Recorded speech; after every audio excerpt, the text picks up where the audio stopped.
दिल्ली को आपदा से मुक्त करने की ठान चुका है। दिल्ली की हर गली से आवाज आ रही है, आपको नहीं सहेंगे, बदल के रहेंगे। दिल्ली में बजा चुनावी बिगुल। पीएम मोदी बोले, पिछले 10 साल से आपदा से घिरी है दिल्ली की जनता। केजरीवाल पर निशाना, सावरकर कॉलेज समेत कई विकास योजनाओं की सौगात। पटना में परीक्षा रद्द करने की मांग को लेकर बीपीएससी अभ्यर्थियों का प्रदर्शन रेल रोको तक पहुंचा। पप्पू यादव, प्रशांत किशोर भी समर्थन में उतरे। पीएम मोदी की तरफ से केंद्रीय मंत्री किरेन रिजिजू ने निजामुद्दीन दरगाह पर चढ़ाई चादर। अजमेर शरीफ दरगाह पर भी चढ़ाई जाएगी चादर। पीएम मोदी ने ख्वाजा मोइनुद्दीन चिश्ती के उर्स पर दी बधाई। सिडनी टेस्ट में भारतीय बल्लेबाजी फिर फ्लॉप। 185 रन पर सिमटी पहली पारी, नहीं चला कोहली का बल्ला। राहुल, जायसवाल और गिल भी सस्ते में आउट। और कश्मीर घाटी में लगातार हो रही है बर्फबारी, बनी परेशानी, कई जगह फंसे सैलानी। दिल्ली एनसीआर में सर्दी के साथ कोहरे की भी मार।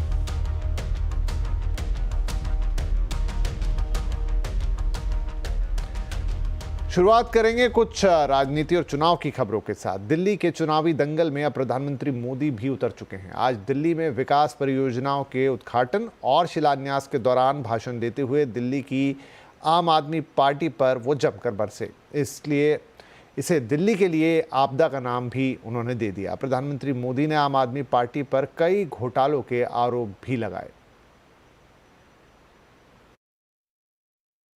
दिल्ली का वोटर दिल्ली को आपदा से मुक्त करने की ठान चुका है। दिल्ली का हर नागरिक कह रहा है, दिल्ली का हर बच्चा कह रहा है, दिल्ली की हर गली से आवाज आ रही है, आपदा को नहीं सहेंगे, बदल के रहेंगे। आपदा को नहीं सहेंगे, आपदा को नहीं सहेंगे, आपदा को नहीं सहेंगे, आपदा को नहीं सहेंगे। साथियों, दिल्ली देश की राजधानी है। बीते 10 वर्षों में 4 करोड़ से अधिक गरीबों के घर उनका सपना पूरा किया है।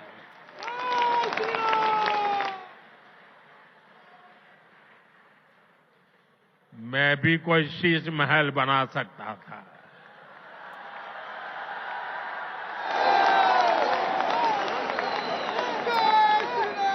लेकिन मेरे लिए तो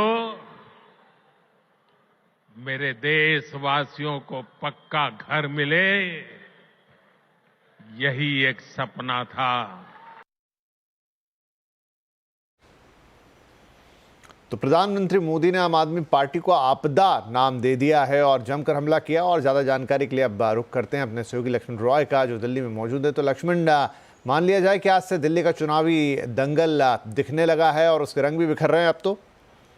बिल्कुल, मुझे लगता है कि अब दिल्ली में जो चुनावी दंगल अब नेक्स्ट लेवल पे चला गया है, क्योंकि अब तक दिल्ली के जो क्षेत्रीय नेता थे या फिर कहें कि पार्टी के प्रवक्ता थे भारतीय जनता पार्टी की तरफ से, वो अब तक चुनाव पे अपने बातें रखते थे, आरोप प्रत्यारोप लगाते थे। लेकिन अब इस चुनावी दंगल में प्रधानमंत्री कूद गए हैं और मौका ये था कि दिल्ली में करीब 4000 करोड़ रुपए के अलग अलग विकास परियोजनाओं का या तो उद्घाटन करना था या फिर शिलान्यास करना था। इसमें उन्होंने एक खास तौर से शिलान्यास किया, अब उद्घाटन किया, जो गरीब लोगों के लिए, कमजोर वर्गों के लिए यहाँ पे इनको फ्लैट देना था। तो 1675 फ्लैट की चाबी सौंपी, लोगों को दिए, उसका उद्घाटन किया।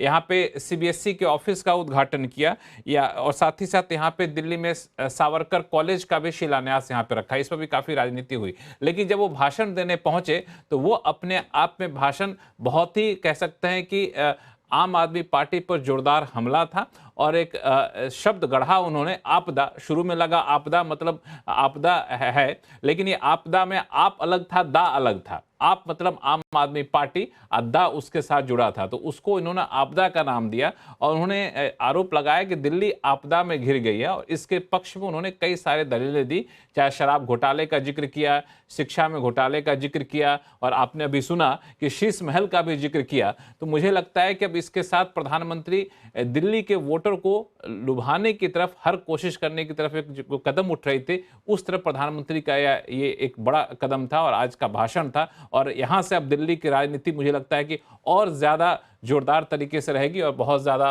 कह सकते हैं आक्रामक हो सकता है। आरोप प्रत्यारोप का दौर जारी रह सकता है। कुछ दिन बाद आम आदमी पार्टी की तरफ से प्रेस कॉन्फ्रेंस होगी तो शायद जवाबी हमला भी यहां पे चलेगा। तो ऐसे अब तीर क्या जुबानों के तीर चलने शुरू हो जाएंगे। जी लक्ष्मण, बहुत शुक्रिया इस अपडेट के लिए। तो दिल्ली में चुनावी सरगर्मियां तेज होते हुए प्रधानमंत्री उतर चुके हैं और जैसा लक्ष्मण बता रहे थे कि शायद आम आदमी पार्टी भी कुछ ही देर में प्रेस कॉन्फ्रेंस करती हुई नजर आएगी। रुक करेंगे उसका भी, लेकिन अभी फिलहाल बात कर लेते हैं बाजार की, जहां 2 दिनों की तेजी के बाद अब आज बाजार में मुनाफा वसूली देखी गई। सेंसेक्स निफ्टी गिरावट के साथ बंद हुए। मिड और स्मॉल कैप इंडेक्स भी आज ऊपरी स्तर से फिसल गए। आईटी, फार्मा, बैंकिंग शेयरों में दबाव दिखा। और डिटेल हम लेंगे अपनी सहयोगी कंचन नौटियाल से। तो कंचन, आज 2 दिन तेज़ी थी, अच्छा था सब कुछ, लेकिन आज ऑल ऑफ सडन एक फॉल देखने को मिला। कौन कौन से, अगर शेयर स्पेसिफिक बात करें तो इसमें पिटे और कौन थोड़े चमकते हुए भी दिखे? Definitely, as you have correctly mention कि 2 दिन की बड़ी तेजी के बाद आज हमें बाजार में एक गिरावट देखने को मिली और सबसे बड़ा लैगार्ड रहा है बैंक निफ्टी। अब अगर स्टॉक स्पेसिफिक एक्शन देखा जाए तो सबसे पहले बात कर लेते हैं निफ्टी गेनर्स की कि आज निफ्टी में कौन से बढ़ने वाले शेयर हैं। ओएनजीसी में करीबन 5.25% का इजाफा देखने को मिला, टाटा मोटर्स 3.5%, एसबीआई लाइफ में 2% करीबन और टाइटन भी करीब 2% की बढ़त के साथ आज बंद हुआ है।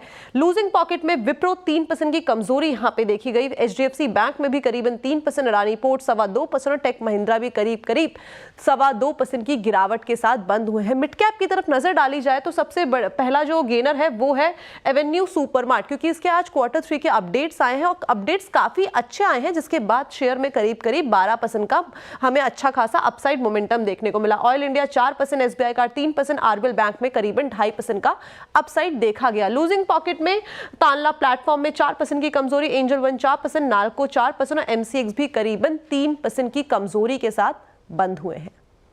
जी कंचन, बहुत शुक्रिया इस मार्केट अपडेट के लिए। तो भले ही आज बाजार गिरावट के साथ बंद हुआ है, लेकिन 2025 निवेशकों के लिए एक अच्छा साल रहेगा, ऐसा कहना है मार्केट एक्सपर्ट सुदीप बंदोपाध्याय का। सीएनबीसी आवाज के साथ खास बातचीत में सुदीप बंदोपाध्याय ने कहा कि इस साल एफएमसीजी में सुधार देखने को मिलेगा और फार्मा, हेल्थ केयर, टेक्सटाइल शेयरों में भी तेजी देखने को मिलेगी। 2025 हमारे हिसाब से अच्छा साल जाएगा।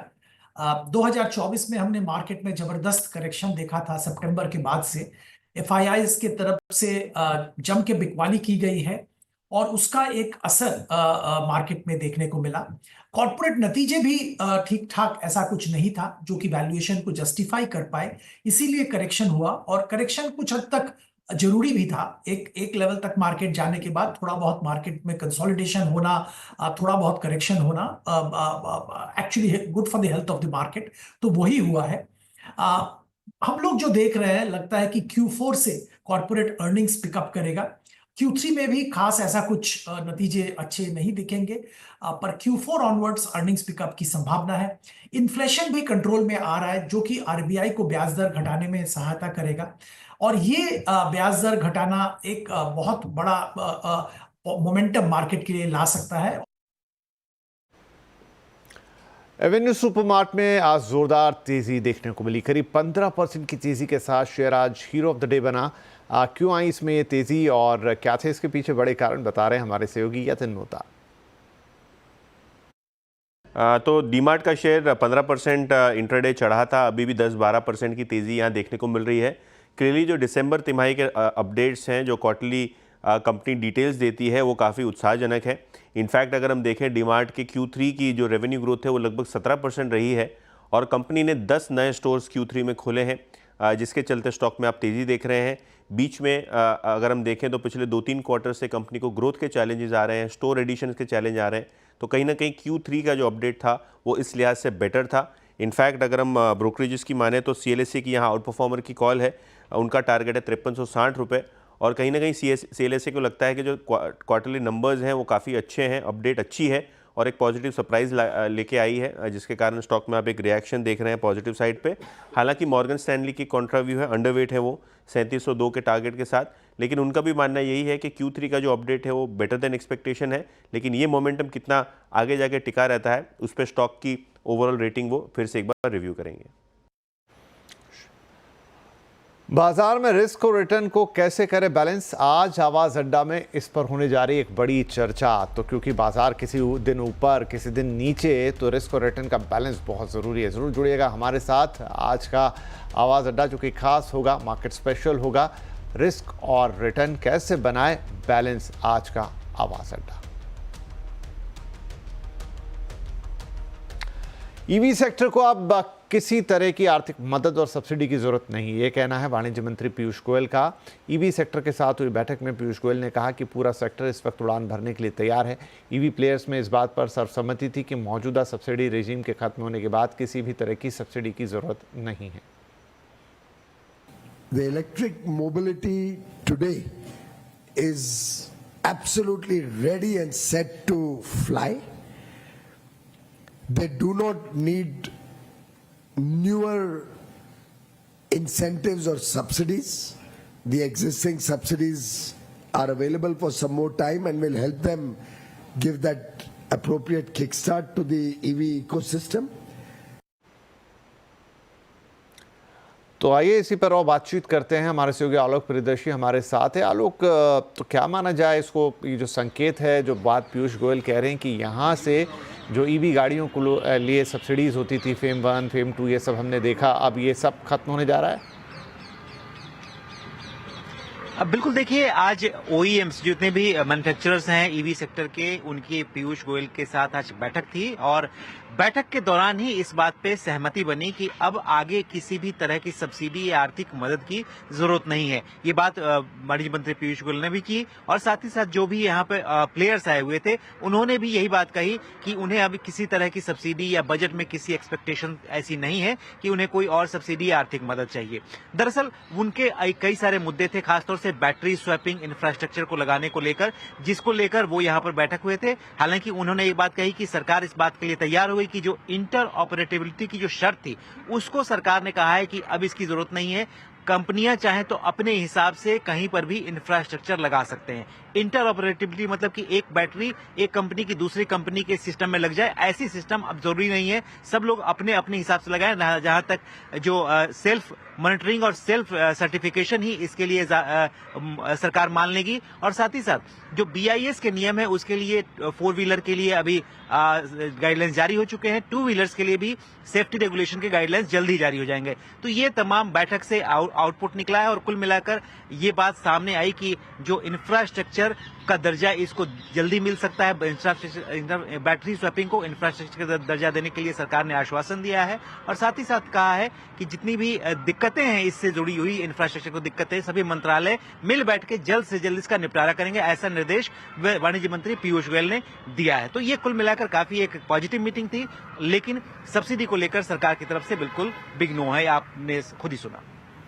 राइट, तो सब्सिडी को लेकर बिग नो है। और एक और इम्पॉर्टेंट पॉइंट जो आलोक बता रहे हैं कि बैटरी स्वैपिंग जो कि बहुत इम्पॉर्टेंट एक सब्जेक्ट है, उस पर छूट मिलती हुई आ रही है। ये इम्पॉर्टेंट रहेगा काफ़ी कि पहले एक बात हो रही थी कि भाई एक यूनिवर्सल बैटरी हो, कोई भी बैटरी कहीं से स्वैप करके किसी भी जगह लगा दी जाए, लेकिन अब अगर कंपनियों को ये इजाज़त मिल गई कि वो अपना बैटरी टाइप अलग अलग रखें, तो फिर एक पर्टिकुलर मॉडल की या पर्टिकुलर कंपनी की बैटरी उसी के ही मॉडल्स में काम करेगी। ये एक इम्पॉर्टेंट खबर है। आलोक, बहुत ज़्यादा नहीं, संक्षेप में अगर आप बता पाएं, हालांकि कहना अभी बहुत जल्दबाजी होगी, लेकिन अगर सब्सिडी बंद हुई तो क्या इसका असर ईवी की कीमतों पर भी दिखेगा? बिल्कुल, देखिए ईवी कीमतों पर पड़ेगा, लेकिन प्लेयर्स और सरकार इस बात को लेकर सहमत है कि जो लोग ईवी खरीदना चाहते हैं वो तो या तो सब्सिडी का वेट करते हैं या सोचते हैं कि सब्सिडी रहेगी तभी खरीदेंगे। तो ऐसी स्थिति नहीं होनी चाहिए। जिसको ईवी लेना है वो ईवी ले, जिसको ईवी नहीं लेना है वो ईवी न ले। हालांकि सरकार ईवी पूरे इकोसिस्टम को बढ़ावा देना चाहती है, तो ये जो सब्सिडी की प्रॉब्लम है या सब्सिडी को लेकर जो एक ईवी की तरफ झुकाव है वो बंद होना चाहिए। लिहाजा इसी पूरे लाइन पर बातचीत हुई है और इसी लाइन पर कहा गया है कि अब पूरे प्लेयर्स अपने इंफ्रास्ट्रक्चर को लेकर स्वतंत्र हैं, कैसे लगाना है, क्या टेक्नोलॉजी हो, इसको लेकर सरकार इसमें माइक्रो मैनेज बिल्कुल नहीं करेगी। जो ईवी सिस्टम में इमर्ज हो रहा है वो अपने आप इमर्ज होना चाहिए। ठीक है आलोक, बहुत शुक्रिया। तो बड़ी खबर ये ईवी क्षेत्र से आज वाणिज्य मंत्री के साथ मुलाकात थी। 2 लाइनों में फिर से मैं समाप्त करता हूं। एक तो सरकार ने सब्सिडीज की तरफ से बिल्कुल ऑलमोस्ट अपने इंटेंशन क्लियर कर दिए कि आगे शायद सब्सिडीज बंद हो जाएंगी, किसी तरह की अलग से सब्सिडीज नहीं मिलेंगी और ईवी प्लेयर्स भी इसे मान रहे हैं। और दूसरा, जो बैटरी स्वैपिंग के लिए इंटर ऑपरेटेबिलिटी वाली बात थी, जहां पर सबको शायद एक जैसा बैटरी इंफ्रास्ट्रक्चर रखना था, उसकी अब छूट मिल जाएगी। हर कंपनी अपने हिसाब से वो इंफ्रास्ट्रक्चर या बैटरी सिस्टम मैनेज कर सकती है। इसके दूरगामी परिणाम होंगे जो हम आगे देखेंगे। राइट, अभी आगे बढ़ते हैं। बजट में सरकार का ड्रोन पर एक बड़ा फोकस हो सकता है। सूत्रों के मुताबिक बजट में ड्रोन कंपोनेंट्स के लिए इंसेंटिव स्कीम ला सकती है। ज़्यादा डिटेल्स के लिए अब हमारे साथ हैं हमारे सहयोगी रोहन सिंह। तो रोहन, बजट में क्या बूस्ट मिलने की उम्मीद है ड्रोन इंडस्ट्री को? बजट में इस बार ड्रोन सेक्टर को एक बड़ी सौगात मिल सकती है। सरकार ड्रोन PLI 2.0 की घोषणा कर सकती है। ये PLI का अगला चरण होगा। पिछला PLI जो स्कीम थी वो 2021 में शुरू हुई थी, 2024 में खत्म हुई थी। 120 करोड़ की वो स्कीम थी और ये स्कीम उससे कहीं ज़्यादा बड़ी होने वाली है। लगभग 1000 करोड़ की ये स्कीम होने का अनुमान है और इसमें जो फोकस रहेगा वो ड्रोन मैन्युफैक्चरिंग में नहीं बल्कि ड्रोन कंपोनेंट्स के निर्माण में रहेगा और साथ ही एक R&D फंड भी बनाया जाएगा जिसमें जो स्टार्टअप्स हैं या जो कंपनियां हैं ड्रोन सेक्टर में काम कर रही हैं वो इस फंड का इस्तेमाल कर पाएंगी। एक और बड़ी चीज़ जो एविएशन सेक्टर के लिए हो सकती है वो है उड़ान 2.0 की घोषणा। 10 साल के लिए एक बड़ी स्कीम होगी जो कि रीजनल कनेक्टिविटी को बूस्ट करने के लिए बनाई जाएगी और इसमें जो फोकस रहेगा वो छोटे एयरपोर्ट्स के डेवलपमेंट पे रहेगा, खासतौर पे नॉर्थ ईस्ट में और जो हिली एरियाज़ हैं वहाँ पे जो एयरपोर्ट्स हैं वो बनाए जाएंगे। उसके लिए एक डेडिकेटेड फंड रहेगा जो खासतौर पे एयरपोर्ट्स के निर्माण के लिए ही रहेगा। सरकार एक SPV भी बना रही है जो कि एयरक्राफ्ट मैन्युफैक्चरिंग को बढ़ावा देगी। इसके लिए 350 करोड़ रुपए एलोकेट हो सकते हैं बजट में और कुल मिला के जो बजट है भारत का जो विमानन सेक्टर के लिए है वो इस बार लगभग 20 से 30% बढ़ सकता है। निर्मला सीतारमण का ये बजट स्टॉक मार्केट के लिए होगा मेक और ब्रेक। कंजम्पशन, केपेक्स और न्यू एज रिफॉर्म्स की है दरकार, ग्रोथ को भी देनी है फुल रफ्तार। रोजगार बढ़ाना है और टैक्स कम कर मिडिल क्लास को भी लुभाना है। मोदी 3.0 के इस खास बजट का पूरे देश को है इंतजार, क्या करेगी सरकार? देखिए बजट की सबसे बड़ी कवरेज मेरे साथ आपके अपने चैनल CNBC आवाज पर। पटना में 70वीं BPSC परीक्षा रद्द करने की मांग को लेकर पप्पू यादव समर्थकों का प्रदर्शन आज जारी है। पटना की सड़कों पर कार्यकर्ता उतरे हुए हैं। पटना बाईपास को बंद कर दिया गया है। धरने पर प्रशांत किशोर और पूर्णिया के सांसद पप्पू यादव भी बैठ गए हैं। प्रदर्शनकारियों ने सड़कों पर आगजनी भी की है। सरकार और आयोग के खिलाफ जमकर प्रदर्शन भी किए जा रहे हैं। इस बंद के दौरान आने जाने वाले यात्रियों को परेशानी का सामना करना पड़ रहा है। प्रदर्शनकारी इस मांग पर अड़ गए हैं कि जब BPSC परीक्षा को पूर्ण रूप से जब तक उसे रद्द नहीं किया जाता तब तक आंदोलन चलता है। बिहार के हर जिले में गली मोहल्ले में ये चर्चा है, लोग जानते हैं कि जो इस बार BPSC के एग्ज़ाम हो रहे हैं जिन पदों के लिए, आधे से ज़्यादा पदों के लिए BPSC के पदाधिकारियों के दलाल, शिक्षा माफिया, यहाँ के नेता डील कर रहे हैं। एक एक पोस्ट के लिए 30 लाख से 1.5 करोड़ रुपए तक लिया जा रहा है और लोगों का अनुमान है, कोई प्रमाण तो है नहीं इसका सामने से, कि करीब करीब आधे से ज़्यादा पदों की सौदेबाजी लोगों ने कर ली है। तो स्वाभाविक तौर पर अगर आप हज़ारों करोड़ रुपए पहले ले चुके हैं तो आप क्यों एग्ज़ाम क्लियर कराना चाहोगे, क्यों उसको ट्रांसपेरेंट तरीके से कराना चाहोगे? उससे तो आपको तकलीफ होगी ही होगी। चलिए, तो यहाँ पर हम लेंगे एक छोटा सा ब्रेक, लेकिन ब्रेक के उस पार कुछ और खबरें आपके लिए।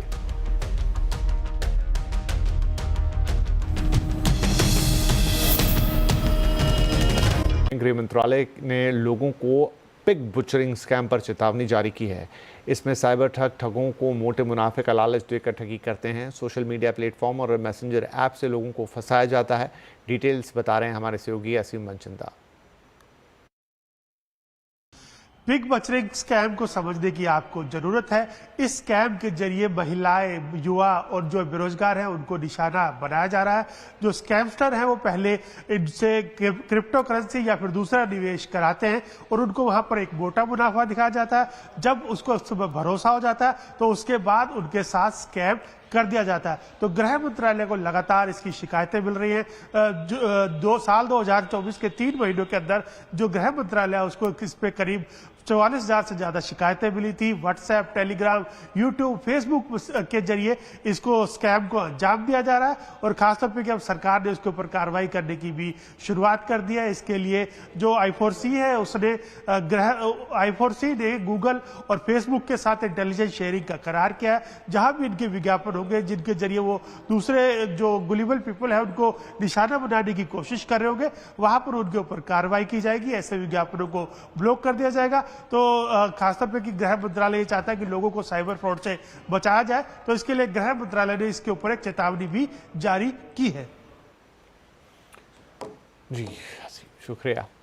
कश्मीर घाटी बर्फबारी के बाद से गुलजार है। पूरी घाटी इस वक्त बर्फ की सफ़ेद चादर से ढकी हुई है। गुलमर्ग में तो बर्फबारी से वादी का नज़ारा ही बदल गया है। जिसने भी घाटी के इस नज़ारे को देखा बस देखता ही रह गया है।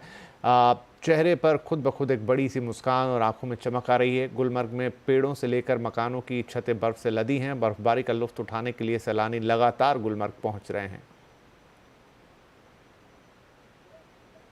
कश्मीर घाटी में पड़ रही कड़ाके की ठंड की वजह से अब पूरे कश्मीर में धुंध छा गई है। विजिबिलिटी बहुत ही कम हुई है। हो सकता है कि विजिबिलिटी कम होने की वजह से श्रीनगर एयरपोर्ट पे फ्लाइट्स ऑपरेट करने में बाधा आ सकती है। और आप देख सकते हैं हर तरफ से धुंध छाई हुई है, दूर दूर तक नजर नहीं जाती है और इसके कारण सर्दी में मजीद इजाफा हुआ है और यही हाल इस वक्त पूरे कश्मीर में है। एयरपोर्ट पे भी विजिबिलिटी बहुत कम है। तो ये आप नज़ारा देख सकते हैं, बिल्कुल विजिबिलिटी पुअर है। जब कैमरा को जूम करेंगे तो आगे कुछ भी नहीं दिखता है। बिल्कुल सब कुछ ढका हुआ है। फॉग की वजह से, धुंध की वजह से कोहरा छाया हुआ है। ठंड भी बहुत ज़्यादा है। नदियाँ जम जाती हैं सर्दी की वजह से, नदियों का पानी फ्रीज हो जाता है। तो कश्मीर घाटी में आजकल चिल्लाई कलान का मौसम है। चिल्लाई कलान 21 दिसंबर को शुरू होता है, 29 जनवरी को ख़त्म हो जाता है और चिल्लाई कलान में बहुत ज़्यादा सर्दी रहती है। तो ये आप देख सकते हैं, ये एक ब्रिज है और जूम इन करने के बाद अगर दूसरे साइड की बात करें तो ब्रिज के दूसरे साइड से दूर से कुछ भी नहीं दिखता है और इर्द गिर्द ये आप देख सकते हैं क्या हाल है। इर्द गिर्द भी विजिबिलिटी बहुत कम है, यानी फॉग ने पूरे कश्मीर को अपनी लपेट में ले लिया है और सर्दी बहुत ज़्यादा है। और मौसम विभाग का कहना है कि ये फॉग जो है कई दिनों तक इस तरीके से देखने को मिल सकती है, खास तौर से मॉर्निंग टाइम में, जिसकी वजह से लोगों को दिक्कत आ सकती है और शदीद ठंड का सामना करना पड़ सकता है। जी, ये कश्मीर से आपने खबर देखी, लेकिन अब आपको लेकर चलते हैं गुजरात। अहमदाबाद के साबरमती रिवर फ्रंट पर इंटरनेशनल फ्लावर शो का आगाज़ हो गया है। देश विदेश से लाखों फूल से शो कितना आकर्षक हुआ है, इसका जायजा लिया हमारे संवाददाता केतन जोशी ने। फ्लावर शो के अंदर जैसे ही आप प्रवेश करते हैं तो आपका स्वागत बच्चों का फेवरेट कार्टून कैरेक्टर है वो डोरेमोन आपका स्वागत करेगा। और देखिए कि उनको भी उसी फूलों से सजाया गया है जो उनका ओरिजिनल कलर है। साथ ही साथ बच्चों के हीरो छोटा भीम है, उनको भी जो आप टीवी में देखते हैं उसी तरह के वस्त्र में, हालांकि ये सारे वस्त्र है वो फूलों से है। उनके पीछे फैंटम भी है और ढेंचू भी है, पिकासो भी है। तो बच्चों की यहाँ से शुरुआत होती है पूरे फ्लावर शो की। उससे आगे अगर आप जाएंगे तो नरेंद्र मोदी के सुशासन के 23 साल दिखाए गए हैं। जितने भी आप छोटे छोटे बोर्ड दिख रहे हैं उनके अंदर एक QR कोड भी है। उस QR कोड के जरिए आप हर एक योजना को जान सकते हो। जितनी भी यहाँ पर चीजें हैं उनको एक सिर्फ QR कोड से आप जान सकते हैं। वहां से थोड़ा आगे बढ़े तो फ्रेम में सारी चीजें तो नहीं आ सकती, लेकिन गुजरात का जो प्राउड माना जाता है वो एशियाटिक लायन है, वो बड़ा एक कटआउट फूलों से सजाया गया है। जो उनका कलर है ऐसे ही फूल यहाँ पर रखे गए हैं। उनसे आगे आप देखिए तो जो गुजरात में फ्लेमिंगो विदेशी मेहमान जो एक बर्ड के रूप में आते हैं उनका भी बड़ा कटआउट है। यहाँ पर 7 से 10 लाख देश विदेश के फूलों को सजाया गया है। इतना ही नहीं, लेकिन ये तरोताज़ा रहे आने वाले 3 सप्ताह तक, ऐसा भी यहाँ पर प्रयास किया गया है। इस बार ज़्यादा भीड़ को ध्यान में मद्देनज़र प्रशासन ने प्राइम टाइम भी फिक्स किया है। सुबह 9 से 10 और शाम को 7 से 10 बजे तक का एक प्राइम टाइम भी रखा गया है, तो भीड़ को कंट्रोल किया जा सके। पिछली बार इस फ्लावर शो में कम से कम 20 से 25 लाख लोगों ने यहाँ पर मुलाकात ली थी, तो इस बार भी संख्या उनसे ज़्यादा हो जाए ऐसी पूरी संभावना है। तो एक तरह से हम कह सकते हैं कि आपने भले ही इस तरह के फूल आपके आंगन में या तो आसपास न देखे हो, लेकिन प्रशासन ने देश विदेश से फूल मंगवाकर एक अनोखा फ्लावर शो यहाँ पर आयोजित किया है। केतन जोशी, अहमदाबाद। चलिए, इसी के साथ हम आपसे लेंगे इस बुलेटिन में फिलहाल इजाज़त, लेकिन CNBC आवाज़ पे खबरें रहेंगी जारी। नमस्कार।